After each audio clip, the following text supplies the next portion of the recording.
So this is part 3 of this very interesting dialogue podcast exchange with Manisha. And I'm going to be touching on some probably controversial topics. And if you're listening to this, if you're watching this, and you have some strong views on this, kindly acknowledge that, this is a perspective, an opinion, and we can engage in a dialogue. Even a debate is fine, right? But mindlessly just throwing stuff isn't useful. Not just against us, but in general, engagement is useful. So this episode we're going to be talking about the elements of fashion and how what was very functional and useful in a certain geography, in a certain culture, and how sometimes it is mindlessly being copied in other cultures, and it's not very useful. This does not mean that the fashion that is used in that culture, in that geography, in that purpose isn't useful. I think one of the things that Manisha spoke about in choosing clothing, in choosing fashion, was that look at why are you going to be using this for? What are you going to be using this for?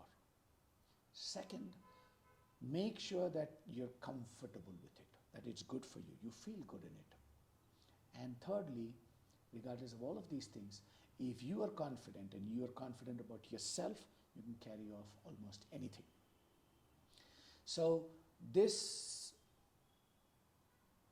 section, we're going to touch upon those things. How about, like with many other things, we are mindlessly aping other cultures. I'm not even going to say a specific culture.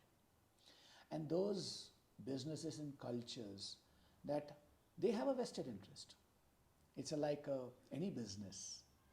They want to expand their market share, and they need to go beyond their consumer base, and they are looking for people outside. And one way of doing that is to make one person feel not good about themselves practicing what is in their culture. If I make people feel bad about themselves and then tell them, for you to fit in, you need to be this way to fit in into this, the new, then it becomes mindless aping, which isn't useful. So that's going to be the topic of this section. And basis how this goes, we might have another section, or we might not. But Manisha, I've set the stage, right? We've spoken about your journey in life, about how amazingly you were a person who just got up and did what needed to be done. I liked what you said very interestingly. I chose only one thing, fashion. Everything else, divine conspiracy, if I can call it that. That the dots just appeared out of nowhere and they connected themselves also. I have a view on that which I will probably talk, which is, I think you have certain goodness in yourself where you're accepting what the universe lays out for you, and therefore the universe will do a lot more to support you. If I'm going to second guess the universe will prove me right, that I am right to second guess the universe, so to say. So first part, we spoke about your journey. 15, you went into fashion. 18, less than 18, you started working, and then you've been on your own. You worked with many brands that are known all over the world as the benchmark, so to say. So to say, intentionally being used, because much of it is marketing hype. What made you move from, and from my interactions with you, I got to know that you were working a lot for clients or businesses outside India. And the Indic bug hadn't bitten you in the early parts of your career in fashion. Could you share, I'd like you to share something about that early part of your career. What were your learnings? What you learned there? What you like? The pros and cons. There is nothing that is pure evil. What were the things that you learned while working in that space of the industry? What are the things that you did not like? Obviously, there must be something that in Indic clothing, Indic fashion, Indic culture that drew you, that you said, you know what, I'm going to focus all my attention on this and I'm going to take this and work with it, right? So, a large, wide canvas I've given you, but we'd like to know the transition. What did you learn there? How was it? What did you not like there? What did you like in Indic fashion and culture, and what made you make the switch? And hopefully, what's the way forward? Okay, so like everybody else, even I started career with the expectation that I'm gonna explore a lot and become Western fashion designer because I like this. yeah. And I chose the brands and companies also, which were following mostly the Western fashion. So initially I was super excited and I was so dedicated, and fortunately I also got applause for the work and the designs which I created, and some of them went on the ramps. When I say ramps, they're like international fashion weeks, like London. Some names that, are you okay Paris. with sharing names? Yeah, so some of my designs which I had developed in embroideries and using jersey materials. Jersey is knits again, which we source usually from Tirupur. Those went on ramps like brands like Armani, Gucci, and Prada, Alexander McQueen, Diesel. Like there are just few like them. Quite a lot of brands which not just chose the designs for the ramp, they also went ahead with the production for those designs. So one such brand is Astra. I still remember I gave around 18 developments. Out of 18 developments, 12 developments went for production. Wow. Yeah, that Two-thirds. was an achievement. So like that. So that's, I can say that that's like peak, where it could have hit me like I'm at the peak type. Thank God. I've arrived. Thank God it did not take me into that direction, because parallelly I was noticing what else was happening along with it, because all our inspirations, whatever we were doing, the concepts of designs and embellishments and prints, a lot of things, though we were getting the the stories and mood boards from the clients, the roots of the inspiration for many stories, it used to be connected with India. The inspiration was from Indian arts, dyes and prints and weaving. So a lot of things were connected with India.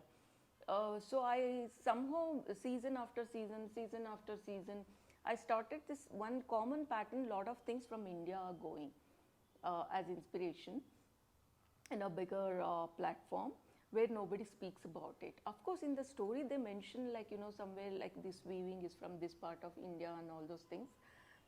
That is like very few brands, not all brands. And I still remember some of the brands even didn't want us to put the label made in India. They wanted us to use the label made in Italy. All those things. But these arguments went on, and then we made sure that made in India labels have to go with the products, like that. Interesting, because I read somewhere, and it's been corroborated by people who know. I don't have the data right off. Apparently in World War II, 1.5 million soldiers from India fought on the Allied side. And nowhere is there a mention of a single soldier from India who fought in the war. That's true. I mean, somewhere we as Indians also should make an effort to be our own voice. When we are doing something, we should talk about it. So I'm going to challenge you on this. Isn't that part of our culture? We wanted you to actually say a few things about yourself and you refused to. If I were to talk to the camera or to anybody and say how great I was, I'd find it very, very difficult. Because in our culture, we are told, don't beat your own drum. You just do your work. Don't be associated with anything that comes out of the work, right? If I were to look at the Bhagavad Gita says, do your duty, do not be attached to the results or the credit coming to you. Yeah. Right? So this is about culture, because fashion has everything rooted in its culture, right? So culturally we are told not to beat our own drum, not to speak so boastfully of ourselves. So how can we find fault with somebody else for exploiting that? We have made a virtue. Normally we make a weakness into a virtue. This is a virtue that became a weakness for us.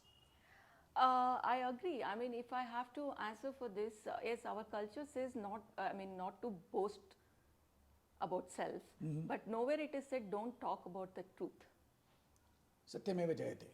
Yeah, I mean, you don't have to beat the drums to talk the truth, right? You can say it in many ways. In my case, I don't have to say that I have worked for those brands. I can just show something which is equivalent to that work. Equivalent or better? Better than that. Yeah, equivalent it comes because it is still be considered by the general market that superior, in terms of quality and wherever it is in the marketplace. So that's how I can say. Like if somebody asks me like where did you get this inspiration? How did you get there? Then I would say like this is my past experience. I'm applying it here. That's so all. you insisted on the Made in India label. It's not just me, the whole team, I would say then. Yeah. Right? Yeah. If we have done it, we are creating it, we are making it here, it needs to go with our stamp on it. Yes. Right? Yes. And then that became the common practice. But what I wanted to say, like it was like that then, in early 2000s, I can say, or mid 2000. Today, some of the brands have come to India, they have set their offices, and they are so proud in announcing that their products are made in India. That has become the marketing strategy. So you're seeing how the roti palat gaya now. Absolutely, absolutely. I think it's also an increase in awareness in general in this part of the world that I know I'm treading on very, very thin ice here, that much of us, much of our history, much of our schooling, much of everything was directed at making us feel less about ourselves. I think that's changing. Unfortunately, in some cases, what happens is the pendulum is swinging the other side, which is it is becoming hubris, where people are inflating themselves too much, which is also not useful. Being balanced is absolutely useful.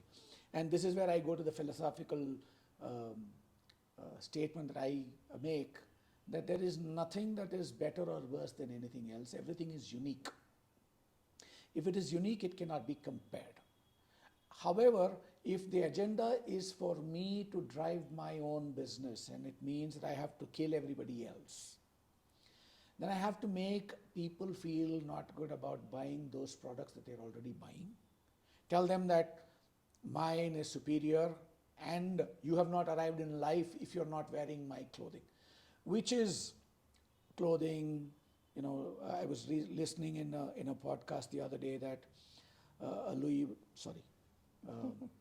a bag could cost $50,000, and that people, you can't find a single difference between that $50,000 bag and a 500 rupee bag. And yet that's $50,000 and this is 500 rupees, right? And many people, they buy that $50,000 bag because just to tell the world that they've arrived and that they are, in a certain strata, right?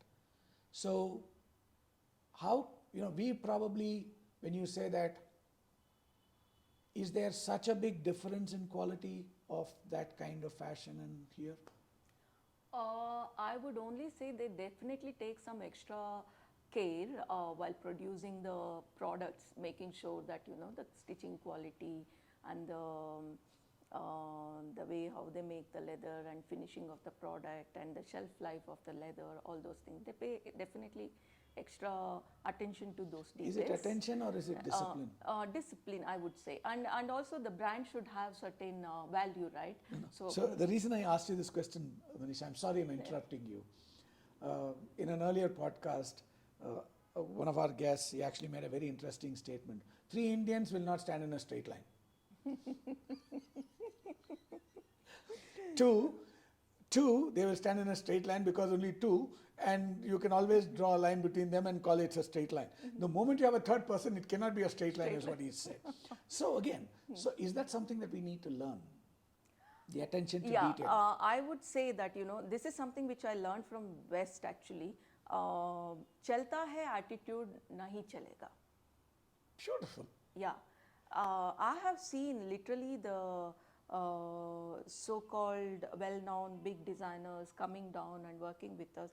Literally, they're sitting with us with the needle and thread to show this is how the finishing should be. So they will actually do and Yes, show, not just say. Say, and this I'm not telling you as a casual day we met them and we are on the pressure of delivering some of the showpieces. It's like working on showpieces is always like you're in the pressure cooker. The delivery date would be like yesterday and you'll be still sitting and working on the product. Always you'll have that kind of pressure. It was around 2 o'clock in the midnight where everybody were exhausted, literally, because we were working for more than 48 hours continuously. We were on the floor. It's not that, we had got the chance to go and rest also. Literally, we were on the floor with workers. The workers were frustrated and they were so exhausted. But all of us knew the importance of that project and the importance of that particular project's delivery. We are literally working and none of us remembered what our designations were. Everybody were doing all possible works to complete the work. Okay, so that's when it was, I know the time because it was 2 a.m. and some products are under finishing stage and I'm standing there and demonstrating them how to fold, pack, all those things, and a designer walks in suddenly and says, I cannot approve that. I asked him why, what happened?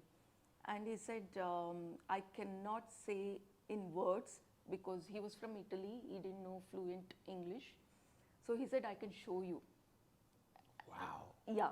And you don't believe when he said that, I had chills. Even now you can see that, because 2 o'clock, everybody were exhausted. I did not have the, what do I say, the courage to tell anybody to rework on something because they just wanted to finish and go. At that stage, if we say rework, they may not even complete the work, He came, he took the needle and thread, everything, and there was one brooch which was attached on the shoulder and that was hanging down a bit. the brooch was supposed to be study on the shoulder, and he identified that thing on the garment which was lying on the table, not that somebody was wearing it. So you can imagine how perfect they are with the details. And then he showed it. This is how it has to be sewed, and now see, even when I hang it, it stays where it has to stay. See, this is, again, I'm taking another segue here. When we look at the temple architecture or all the architecture that we have, the attention to detail, the absolute craftsmanship that we can see is amazing. I recently heard a story of somebody who was creating a sculpture that was going on the top of the gopura of a temple, and that was 80 feet in the sky, and he was sculpting that, and he was not happy with the expression on the face, the clarity of the face. And somebody was there, apparently asked him, what are you getting so upset about? This sculpture is not coming out right. So he said, where is this going to be placed and what is it? So this is the right on top of the temple gopuram, and it's going to be there. So the person apparently asked him, it's there. Nobody can see it. They just see a shape. Apparently the sculptor said, I will know that it is there and I will not be happy. Right? It might be a tail, it might be anything. But I think my takeaway from this is that regardless of whether, character they say is who I am when nobody is watching. But there is not a time when there is nobody watching. I am watching anyways. Right? Correct. So it is not anybody else. So I think somewhere we had all of this. Craftsmanship, all of it was there. Yes. Finest gold. Weavings. Finest gold thread in Sita's saris, you mentioned. Where did we lose this? One. So are we relearning what we already knew? And did we lose it? Or were we made to lose it? It really doesn't matter, we've lost it. Yeah. Right? So is it, and how do we bring it back? I know you might not have an answer to how. The only answer that you and I can give is we will be that, right? And hopefully somebody else will get inspired. So this attention to detail, yes, I absolutely, I've seen this in other, my life as well, that the discipline, the ability to follow process, the eye for detail, and being extremely particular about what is to be delivered, and to throw away something that doesn't meet the standard. I think it's very, very important for each of us to have. True. Right? Yes. So how do you bring that back? Is it coming back? Will it come back? According to you. I am certain that Adivalka, you are doing all of that. Definitely. That's why mostly all my team members are irritated with me. Somebody will say devil, somebody will say I have an eagle eye, all these things. But I really don't care. I'll be like, मुझे जो चाहिए वो होना है. That's all. I'll give you a dad joke now.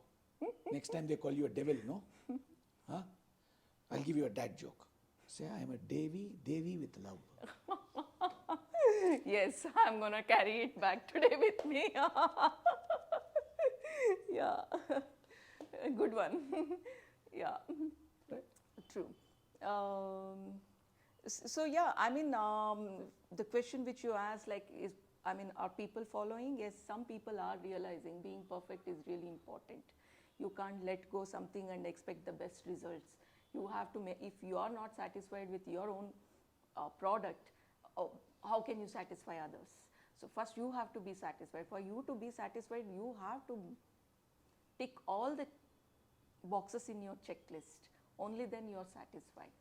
Then you can explain and expect others to be satisfied with that product. Some people are now realizing this and trying to apply, and फिर भी in the larger area, we have this attitude, chalta hai. Chalta hai doesn't is nahi chalega. Nahi chalega. Absolutely.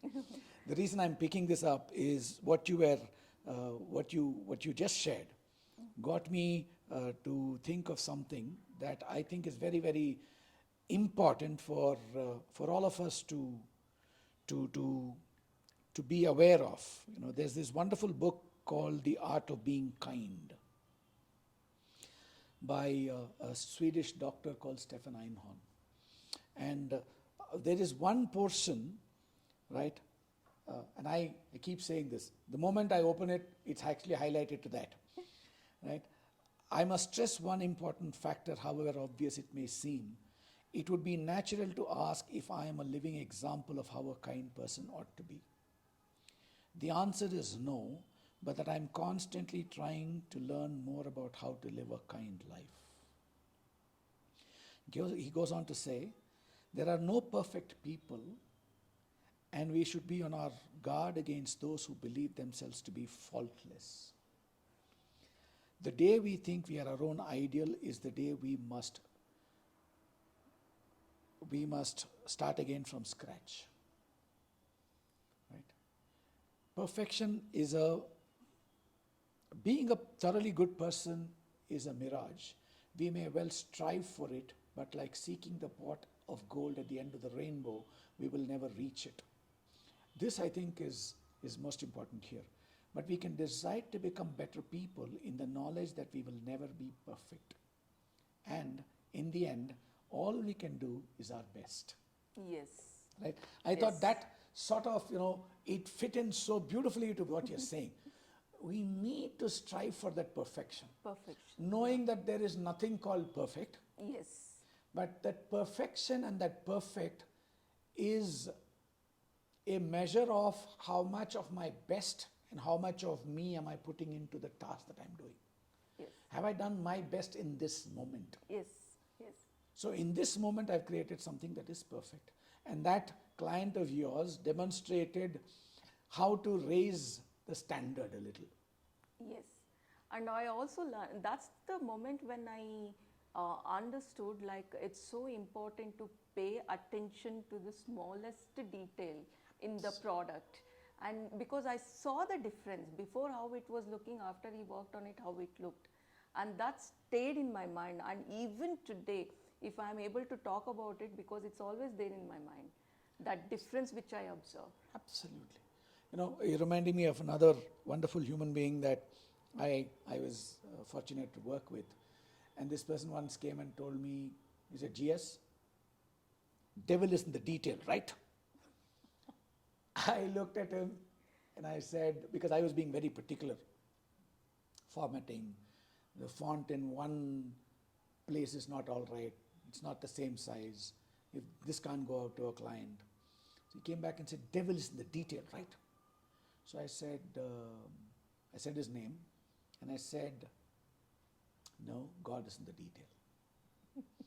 Whether it's God or devil, your choice. Yeah. Right? If you think that it is something that is imposed on you, it's the devil. If you are willing to do it on your own, then it's God. Yes.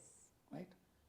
Or whatever it is. There could be atheists and agnostics who are listening to this and saying, this doesn't compute for me. Whatever it is that you believe in to be useful, that is the detail. I think that is something that is very, very important. And I noticed this in all the clothes that I have. I've been fortunate to get from Adivalka. So, do you think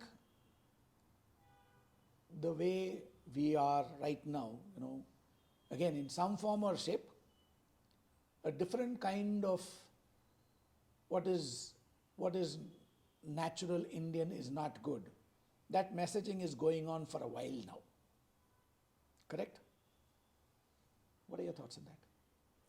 People have to start studying about our own culture in detail, I would say, because no doubt I always had respect and inclination towards Indian fashion, Indian arts, temples, everything. But when I actually started considering it as root of everything, root of all inspirations, especially in fashion, it was when I was doing yoga and was doing little research about Indian clothing and the suitable clothes for yoga, what was there in India and what would be the appropriate fabrics and the forms for yoga. That's when I was studying a lot of articles and some of the books and all. And then I came across with a piece of article which said in our Vedic period, I told you this before also, Vedic period fashion is something which always inspires me and inspires me to stick to the roots, because that's when I learned during the Vedic period, the fabrics were not considered just as fabrics. They were considered as something very sacred items which goes on the body. Okay, so the spinning, while people were spinning and weaving, there used to be certain hymns which they used to chant. And that's how they used to complete the making of the fabrics. And the treatment of the fabrics also used to go with turmerics and other things, which were considered as really, really sacred things to wear on the body. And people used to wear those fabrics with the belief that it's going to bring them the positive and holistic energy. This is something which we are totally disconnected today with, and that's what I always feel, once when people understand this is the actual history of wearing, or spinning clothes or wearing clothes, why one wore it, to bring the positive energy on you, is when people realize what is the right materials to choose, what is the right fabric, form, and how the fabric should be treated. Everything else they'll start knowing.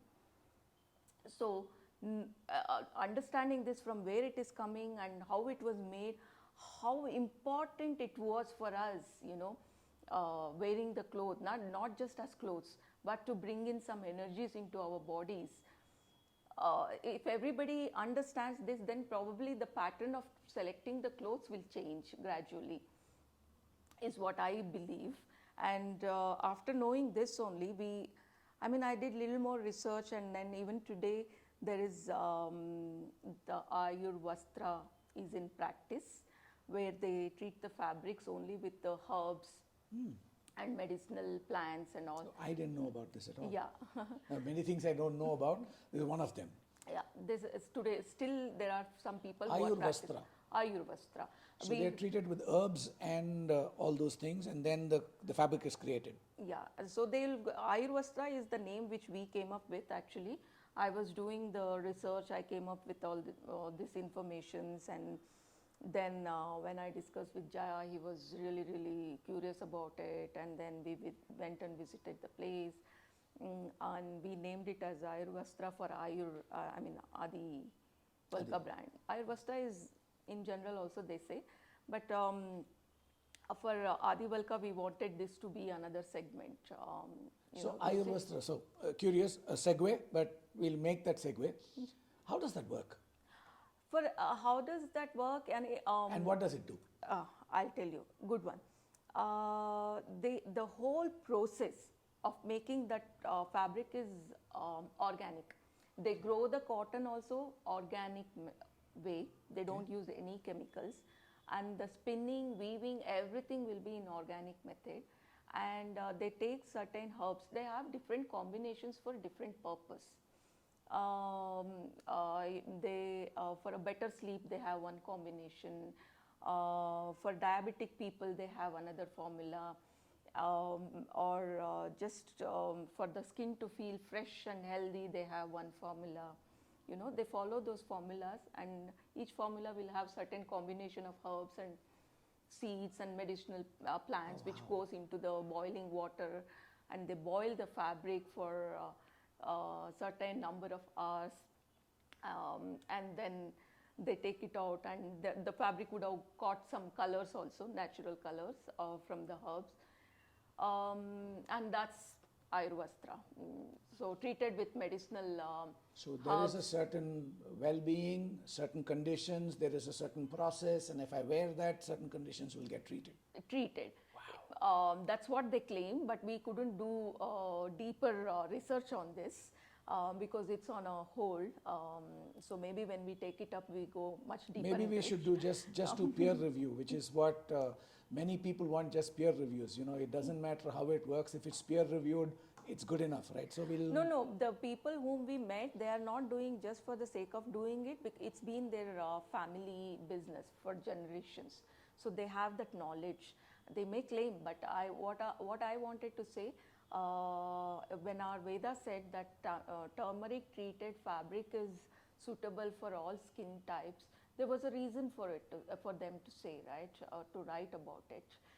So what these people are doing, they are also doing the same thing, treated with neem and turmeric and sandalwood, etc.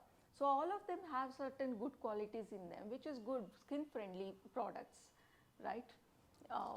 Yeah. So that is the tradition which we have lost now. That is something which we have to work on consciously to bring back. Of course, it's going to be an expensive business. But yeah, we all have to collectively make an effort, at least to bring them back into the market and let people know that such fabrics and products are available for a healthy lifestyle. You know, when you were saying this, when you were talking about Ayurvastra, herbs, and all of that, brought me to another thing that I came across when I was doing some research on our Indian culture, our heritage, and all of that. And I started going a little deeper into this Varnashrama Dharma, right? Dharma is loosely translated path, but the root of Dharma is Dhr, which is that which sustains, right?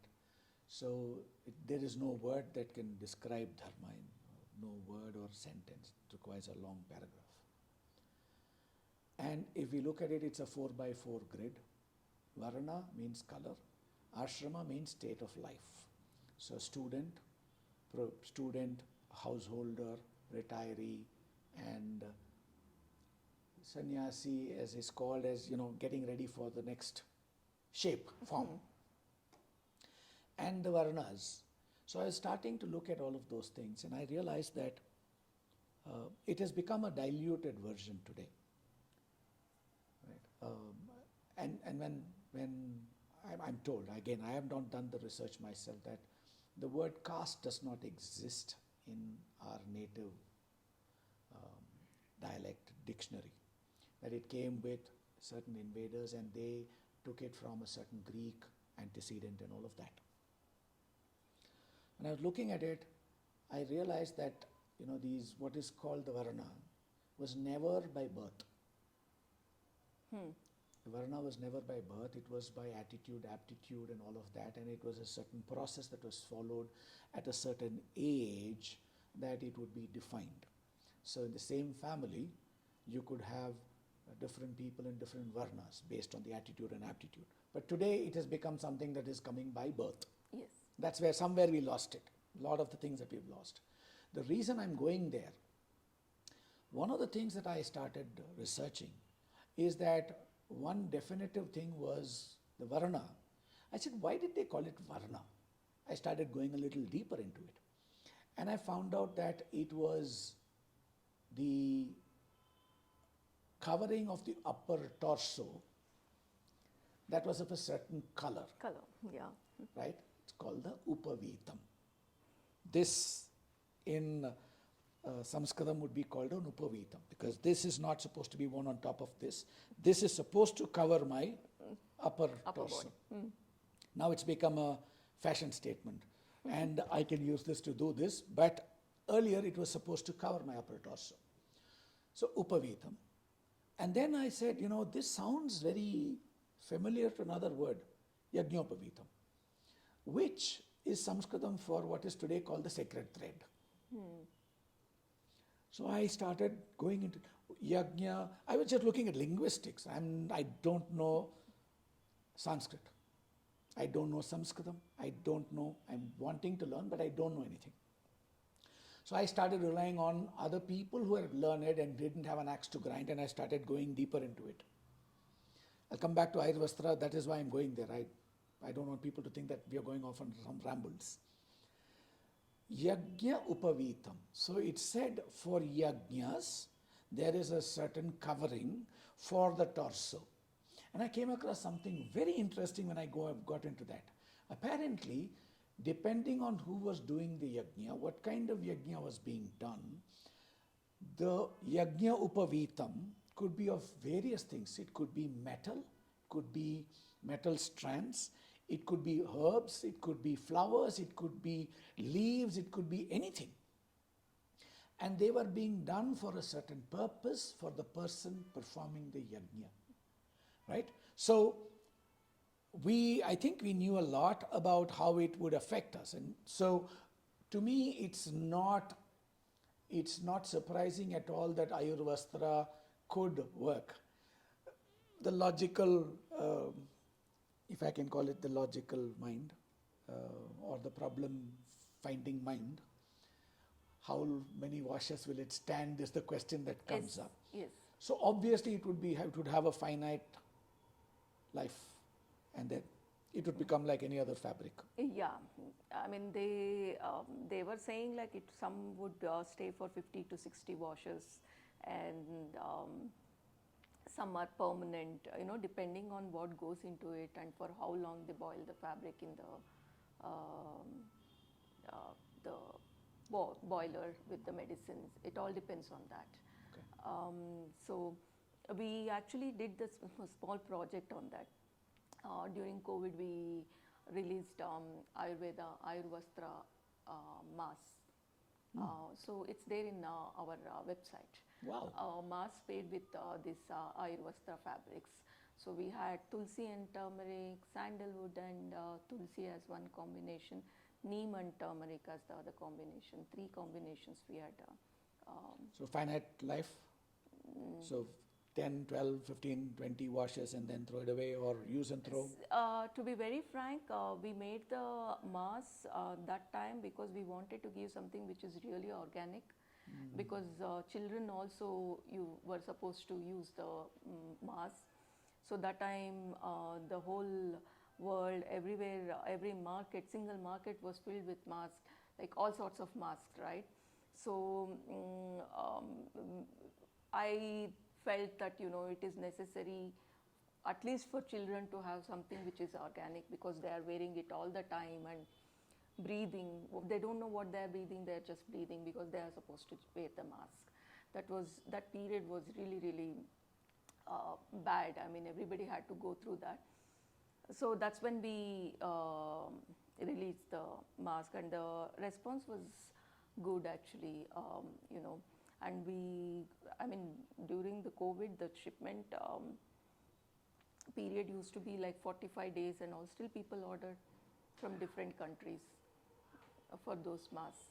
So if we are telling the story properly and we are telling the truth, we didn't claim that it's going to stay forever, but it is organic, no doubt in it.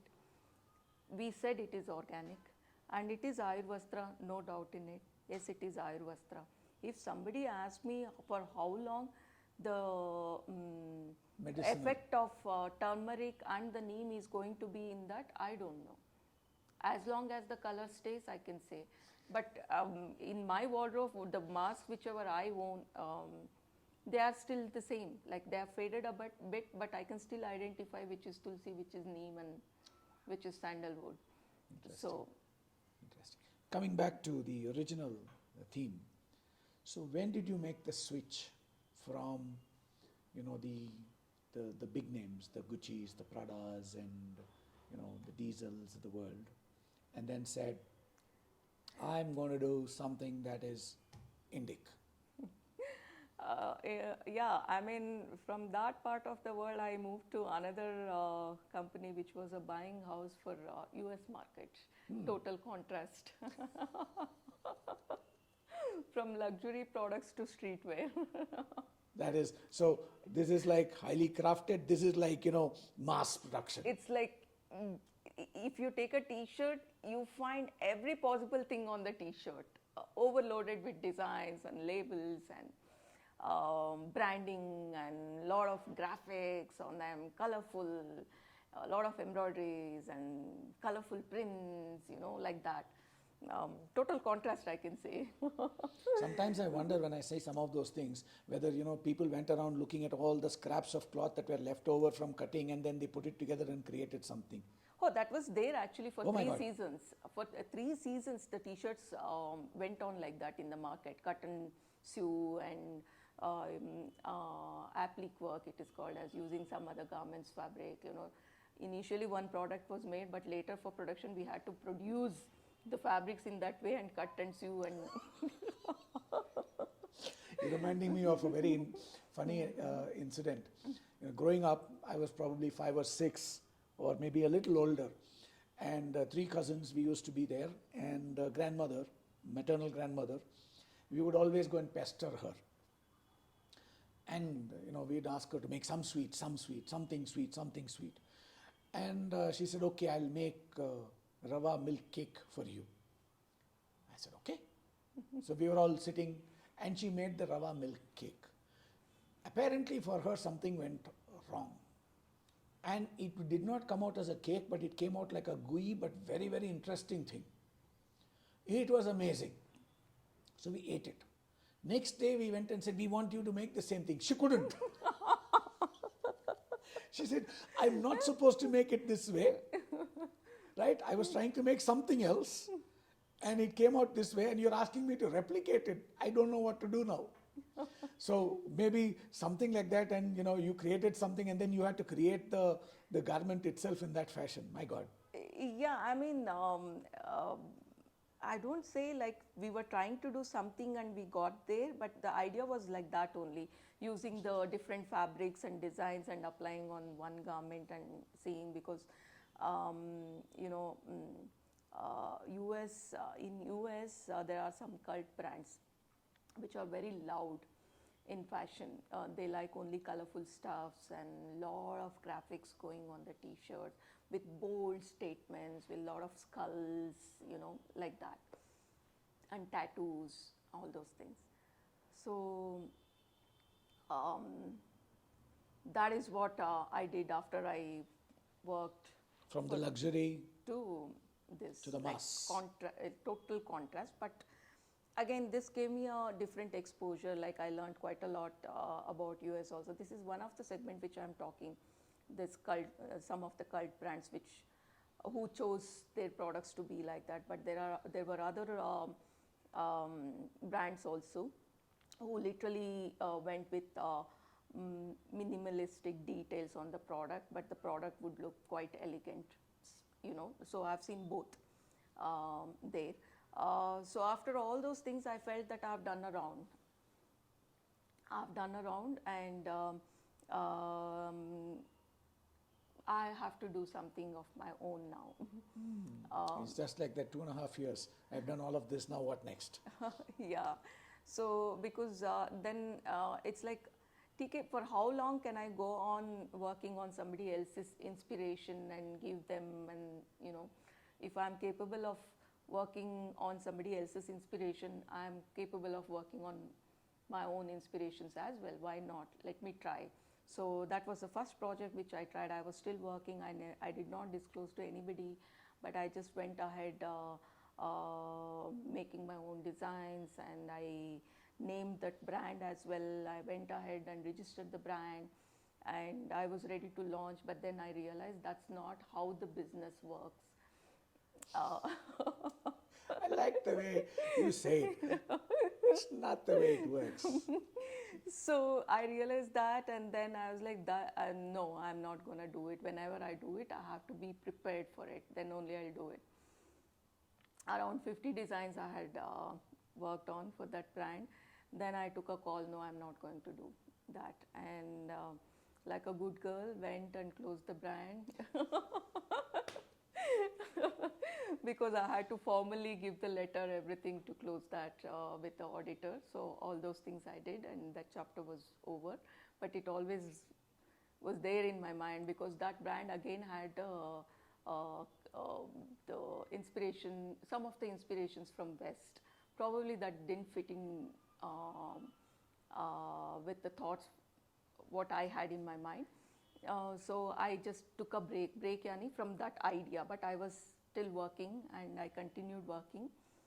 And after I gave birth to my child, when he was around 2.5 years, I think, I had to take a break, because that's when he needed me more, because until 2.5 years he stayed in my parents' house, so I could continue all my works. And once when he moved back to our house to stay with us, I had to take a call and take a break. And for me, that was like a big thing in the life, like all of a sudden not doing anything, you know. And that's when the ideas came to my mind, like whatever I had learned and what can I do, how can I use them, where is my inspiration. Like I had a lot of time to the self-talk, you know, and that's when the idea came to my mind that I want to do something, and that something should be connected with the Indic roots.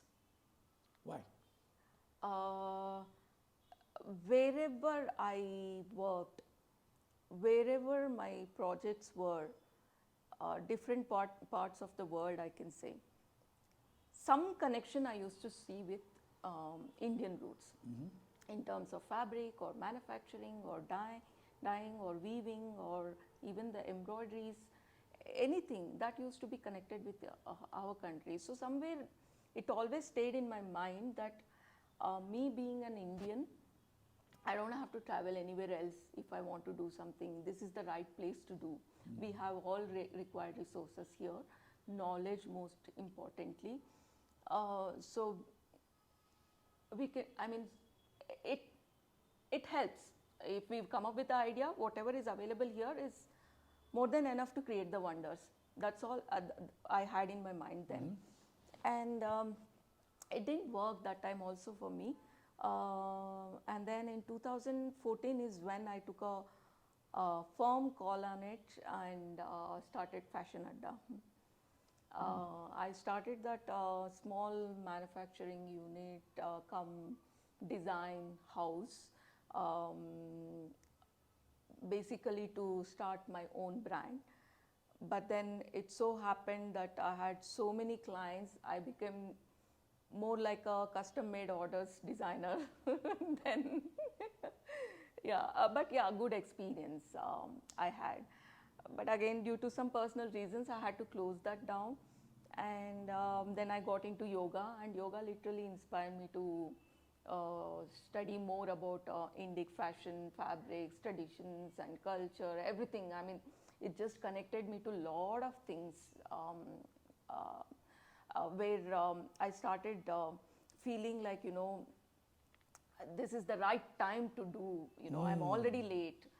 I should just do something which is connected to our roots, because as I told you that, you know, when I read that during Vedic period, people used to chant while spinning and weaving. So imagine the kind of spirits what they had in them, you know, to do that product, like a holistic product. They were making those things. And then I also read about how the temples were inspirations for them to, you know, draw the motifs as prints on the fabrics, or even to include in the weaving. Even in Kanjivaram saris and all, what we see peacocks and double head eagles and elephants, those are all from the temples. After learning all these things, I felt like, you know, that's it. I know what I want. I know what I want to do. And because I was doing yoga and all those things, I felt that's where the requirement is. First requirement is we need some comfortable clothes to wear. I mean, like everybody else, even I used to wear those tight polyester leggings while practicing yoga initially, and then especially in the summers I felt that they are not appropriate at all to wear and go to the class and do the workouts for a couple of hours. And then I felt like here I should do something, and then I started working on the forms, and first I started studying what Sri T. Krishnamachari and his family wore while practicing. I started actually from there and then went beyond that, and then after that how it was, everything I studied. And then everywhere it said cotton is the appropriate cloth for the yoga wear, and it shouldn't be body hugging for the yoga. Yeah. And today we don't see anybody wearing loose clothes while practicing yoga. Not just practicing yoga. Most times it's form fitting seems to be because the ones that I'm reminded of a joke somewhere. I saw a cartoon somewhere. Apparently there's a beach and a place where they said, don't wear clothes for the body you have, not the body you think you have. Right? And I think somewhere it becomes, all of it becomes again aping mindlessly. That somebody did a fitness cassette, or no, I'm talking cassette because this is when it came out, fitness cassette, video cassette that came out, and everybody started aping that person. And then today everybody seems to be saying that if I want to, now today is about grabbing eyeballs, attention, 45 seconds. How can I grab that attention? If I'm doing great work, it's not going to do that. And I'll have to, in that 45 seconds, I'll have to titillate. I'll have to do something to grab their attention. So I think I can understand when you say that loose clothing is no longer... No, many people felt that I've gone insane to come up with such a concept. Yeah, it was not easy for me to do the initial presentations because the way how they used to look at me and walk out of the rooms. I still remember, and I'm like, okay, it's okay. Someday they will all come back and sit, like that. But yeah, whenever I said that wearing nylon and polyester tight-fitting pants are not good for yoga, otherwise also because it has, a lot of chemical process gone into it, and it can affect your skin, and it's not good to have those fabrics on your skin for such long time. So please avoid. And Adivalka is one of the brand which is working on this, and we are coming with the suitable drapes and the forms where one can do yoga, all forms of yoga comfortably. And we, in fact, before I went and gave the pitch to people, we had given our products to a lot of yoga teachers who could do all forms, and after we got the feedback only we launched the products. Until then we had not launched the products. So even after taking all those basic necessary steps, initially it was really difficult for me to go and talk to people because they used to look at me like, kahan se aayi hai? Like, she's from a different planet. What is she talking about? For yoga, if we don't wear legging, what else can we wear? Our teachers have to see how our body is moving, where our leg is, everything they have to see. Only then they can correct us. That's how they used to argue. Unfortunately, this has become a accepted, culture. But when I spoke to my guru about it, I really give a lot of credit to my guru, who taught me yoga, and I was still practicing with her then. When I discussed with her, she was like a very, very nice person, very kind and nice person. She's like, "Che, yaradu." This is how she reacted, and then I got little confidence when she said that, and then she was telling, who said that teachers have to see the body movements? If teacher is a good teacher, with your breathing they can understand how your body is moving, whether you have stretched your leg properly or not. Why you have to show your body for it? Wow. If I'm a good teacher, I can find out from the way you're breathing whether the posture is right. Right or not. Reminds me of that. She was telling your little finger can say where your body posture is wrong. Reminds me of that client who came at 2 o'clock in the morning and started stitching the clothing on the table, and I'm able to make out that it's going to droop, right? Yes. Sign of somebody who's an expert. Yes, yes. Wow.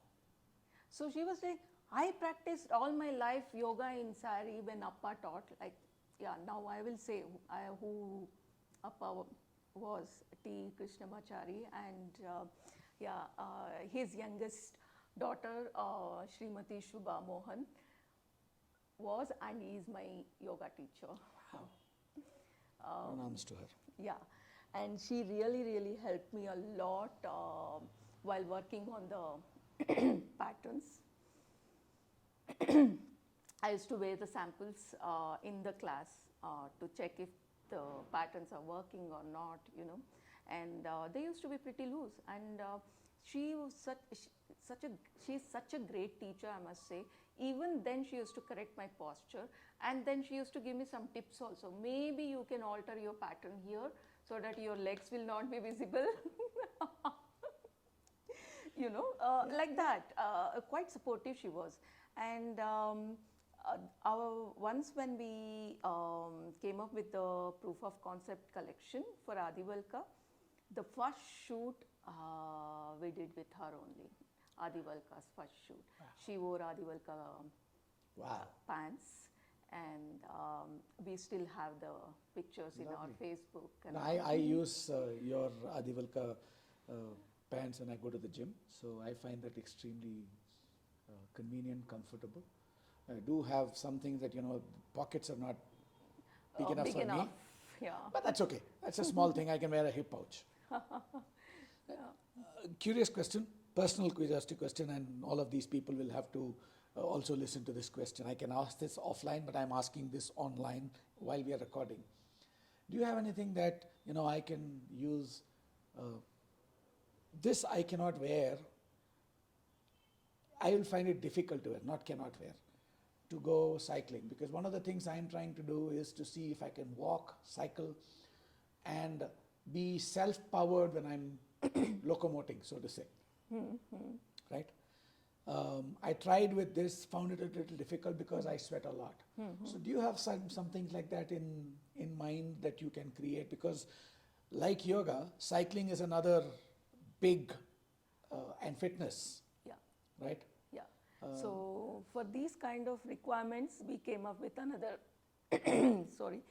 segment called athleisure, Indic athleisure. That's where we have created the forms which would be suitable for gymming, dancing, cycling, for such activities. Okay, I shall come and take a look for sure. The one, the one that I have, the blue one. The blue one, that is from athleisure only. Lovely. That is very comfortable. Yeah. It is extremely comfortable. Yeah. So like this, we also think some requirements come from clients, some suggestions come from clients that, your products are so good. Why don't you do something here also, like that. So we are constantly on it. I was in two minds whether I should wear that and the Adivalka t-shirt, or should I wear this and this. I chose this. So. I'm really happy you chose this, because this suits more for this program. Yeah. So, in the interest of time, and you've been extremely gracious, you've given us almost the entire day. Thank you very much. Where does Indic fashion go from here? Right, Adivalka is a certain step, right? And those, I heard this in a discourse by David Hawkins. He said, people who go to peace rallies are those who believe in peace already. He also uses another example. People who listen to a certain kind of music which has a lot of violence in the lyrics and in the music itself, violence, they are not going to convert to listening to classical music because they've heard a lecture on classical music. The ones who listen to classical music are the ones who are going to continue to listen to classical music. And then he said something very interesting. He said, so our peace rally is useless. He says, no, peace rallies are not useless. Peace rallies are very useful because not only do we not want, it's not about getting other people to come here. We don't want people who believe in peace not to believe in peace. So at least to keep them in the fold, we need to constantly reiterate. The reason I said that is, Indic culture, Indic clothing, people like me, we are already predisposed to that. So you'll find, you don't need to sell it to me. I am just going to have, if I find it uncomfortable, I'm going to come back and tell you. Like I said, the pocket is not very convenient. Correct. How should we even attempt this? That we should get more people to adopt this. Not because of any jingoistic approach that, beating our chest and say nationalistic. No, that's not what I'm talking about. For their own good, because the skin is the largest organ. Right? Having the right kind of clothing makes all the difference. The fit makes all the difference. For their own good, I believe that we need to inspire more people. Do you think that will happen? Definitely. This is the interestingly, this is the period where people are taking U-turn. Where will they go after taking U-turn? They have to come back to the roots, right? So definitely, we will see Indic traditions going global. They might tweak a bit according to their requirements and what would suit to them and all those things. But definitely, again, the roots will be connected. Like I was talking about Ayurvastra. Ayurvastra it's not just us. I mean, when we spoke to them, we also know like they had some clients from Germany, they had some clients from Italy, some from US and all. People just don't come just like that now. Only when they know that there is some benefits, there is some goodness in it, only then they come, right? All the way. Absolutely agree with you. Yeah. I'm talking more about people in India, in our country, right? How do we get them to understand that this is good for them, that this is useful for them, and that it is not useful to mindlessly ape something which works elsewhere. I'm not saying it is wrong. It is right for that culture, for that weather, for that climate, for that geography. How do we get people in India? Because in India, if you look at it traditionally, Rajasthan, the deserts, the clothing is very different. In Andhra Pradesh, it is very different. In down south, the dhoti makes a lot of sense, right? And then you go to the north, it's completely different, right? There is a lot of thick clothing, completely covered. All of it is very, very functional. Yes. Right now, because we have taken on a certain mindless aping, it is homogeneous. There is no difference between one and the other. How do we get people to understand that? See, again, I would say like people, first they have to understand what their origin is. And unfortunately, we are also disconnected with our itihasa. Everything starts from there. Our itihasa is not about one person or one story. It's about everything. Like, if today, if I were able to talk like, fabrics were mentioned in Vedas because it is mentioned in itihasa, that is how. So it is not, they have covered every possible topic there. So we have to read and, somehow people have to get to know our roots and respect them instead of, there is another trend, a lot of people read this side, that side, both the sides. They compare and start debating and they say like, that is superior and this is like, superstitious beliefs and it's like, how can you change them? You can't change them. Then such people will wait for the West to approve. So we are taking U-turn and West is watching us, Once when they feel that taking U-turn is the better way of living life, when they take the U-turn, these people also along with them take the U-turn. That's all. Absolutely. You know, how do we make it cool? Because if you make it cool, a lot of people will start. See, Okay. how do I make it cool? Wait, we have 3 youngsters here. I want to ask them, my attire is cool or how is it? Yeah. So what is there to make it cool in it? It is cool. Everything about it is cool. How do we make sure that everybody knows that it is cool? It is not about knowing. It is coming out from that inferiority complex what they have. Thank you. Yeah. Which is the area that, I would call it my area, my pet peeve, so to say. If I'm situated in myself and I think well of myself and I'm not comparing myself with another, then it doesn't really matter. Which is why I said, about my non-vegetarian and vegetarian and all of that. I don't care a damn. I need to focus on me. Recently, there was a certain physical activity that I did, and I shared it with people. For example, I live on the 8th floor. So this building has 11 stories. So I did 6.5 times up and down in 46 minutes, right? Wow. Barefoot. Because I find that not wearing footwear when I'm doing all of this, my entire body functions completely differently. So I probably will not be able to do it on the road, but I was able to do it in the steps because there's nothing that's going to poke me. And immediately I got a lot of flack from a lot of people when I shared it. No, your blood pressure will go out, this will happen, that will happen, this, that, no. I said, you know what? I'm unique. I'm unique in the sense that I need to listen to my body. Yes, there are certain averages, right? I need to take the average into account. I need to not dismiss history. Correct. That'd be foolish of me. I need to take that, but I also need to be aware of what is working for me and what's not working for me. One of the people got very upset that I said, who are you trying to prove what to? Right? I said, I'm not proving anything to anybody. I'm just doing this to be fit, one, and I'm sharing this with you so that if I can, you can.